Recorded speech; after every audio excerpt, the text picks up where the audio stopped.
programang ito ay rated SPG. Striktong patnubay at gabay ng magulang ang kailangan. Maaaring may masiselang tema, lengguwahe, karahasan, sexual, horror o droga na hindi angkop sa mga bata.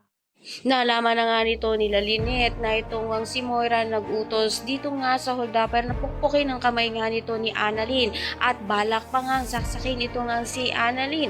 Kaya naman desidido na si Lynette na sampahan ng kaso itong nga si Moira sa ginawa nga nito dahil may ebidensya naman nga sila at meron pang witness na maaaring magsabi dahil itong si Regan ang isang saksi sa nangyaring pang-hold up nga nito at nagsalita na nga rin ng tuluyan ito nga ng hold up na ito nga si Moira nagbayad nga sa kanya upang pukpukin ang kamay ni Annalyn at hindi nga matuloy ang operasyon nga nito ni Senator. Ano naman nga kaya ang kahihinatnan nga nito? Posibilidad nga kaya naman niwala itong ang si Giselle dito nga kay Lynette o kaya naman manipula na naman nga nito ni Zoe ang sitwasyon at mabaliktad ang lahat na inutos na nga nito ni Lynette upang may pakulong nga si Moira.